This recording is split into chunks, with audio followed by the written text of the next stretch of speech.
Mais lorsqu'il avance, la carotte avance aussi, ce qui le fait avancer davantage, repoussant toujours plus loin l'objectif de son bonheur. Ce stratagème est orchestré par celui qui le monte et dans son unique intérêt, avec, au bout tout de même, une petite récompense pour l'âne afin qu'il ne se décourage pas. Une petite analogie est nécessaire pour comprendre plus en profondeur. Dans cette situation, qu'est-ce qui fait avancer l'âne? Premièrement, le besoin. Mais pas n'importe quel besoin, le besoin créé par la personne qui le monte. Un âne, ça mange de l'herbe, ça mange du foin. Une carotte, c'est une sucrerie pour lui. Ce n'est pas un besoin vital, mais un caprice. Dans la vie de l'homme en société, ce qui le fait avancer est aussi le besoin. Le besoin de consommation dont la nécessité n'est pas vitale, mais a été induite par l'éducation, la publicité, les médias. Deuxièmement, l'insatisfaction. Si tu donnes une carotte à l'âne à chaque fois qu'il parcourt 10 mètres, tu peux me croire, au bout d'un moment, il en aura assez de cette carotte et il arrêtera d'avancer. Chez l'homme en société, c'est pareil.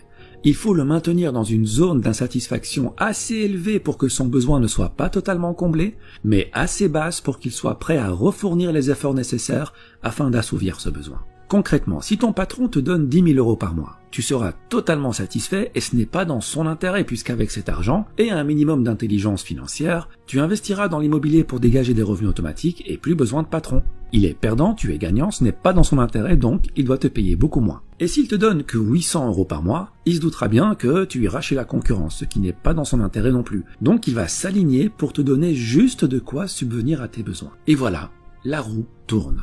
On t'a promis un avenir brillant et tu te retrouves à hypothéquer ton réel bonheur pour consommer davantage. C'est comme si on t'avait volé ta vie avant même qu'elle ne commence. 80% des gens sont coincés dans ce cercle. Et je dis coincés car la plupart n'aiment pas leur vie, n'aiment pas leur quotidien. Ils le trouvent malsain, mais ils disent « Ouais mais bon, si tout le monde fait comme ça, c'est que ça fonctionne, c'est que c'est la bonne manière de faire. » Ah ben oui, si tu lis les livres que tout le monde lit, tu ne pourras que penser comme tout le monde. Écoute, c'est normal que tout le monde fasse comme ça puisque tout le monde va à la même école. Celle où clairement le bonheur et l'épanouissement personnel ne font pas partie du programme. Celle où on ne t'apprend pas à être autre chose qu'un âne qui troque sa paix et sa santé pour une carotte. Mais que veux-tu? L'homme préfère en général un monde connu et malsain plutôt qu'un monde sain mais inconnu. Bon d'accord, mais alors, que faire? Eh bien le plus important, c'est d'être satisfait. Pas forcément de ce qu'on a, mais de ce qu'on est. Et je ferai une vidéo sur l'importance de l'être par rapport à l'avoir. En gros, si tu fais partie de ces 20% de gens qui sont heureux dans leur métro, boulot, dodo et qui, pour rien au monde, ne changeraient leurs habitudes, c'est bingo, tu as compris la vie et je souhaite de tout cœur que le bonheur que tu ressens se perpétue. Par contre, si tu fais partie des 80% de personnes qui ont cette routine malsaine mais confortable alors qu'elle ne va pas dans l'intérêt de leur bonheur personnel, pose-toi la question. Qu'est-ce qui te rendrait vraiment heureux? Quitter ton job? Devenir ton propre patron? Vivre au soleil? Passer du temps en famille? Avoir une meilleure santé? Une fois que tu as trouvé ton pourquoi, une fois que tu as trouvé ce qui te rendrait plus épanoui, et j'insiste sur ton épanouissement, pas celui de tes parents, pas celui de tes professeurs, pas celui de ton patron, tu vas mettre toutes les chances de ton côté pour devenir cette personne.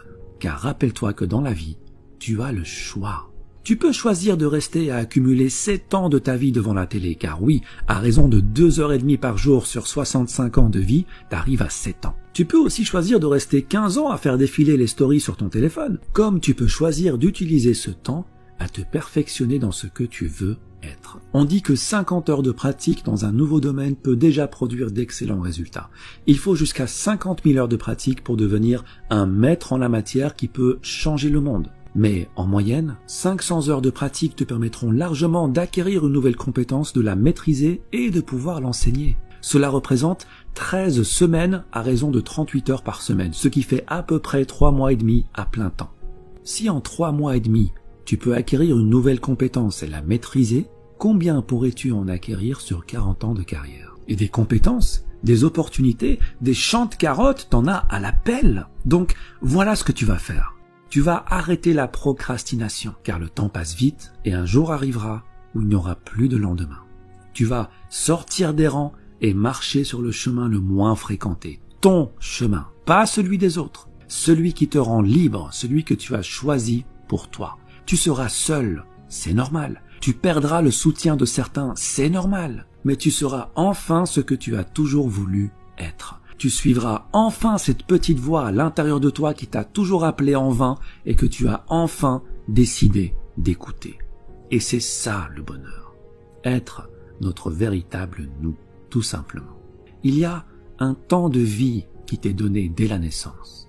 La question n'est pas combien de temps. Ça, personne ne le sait.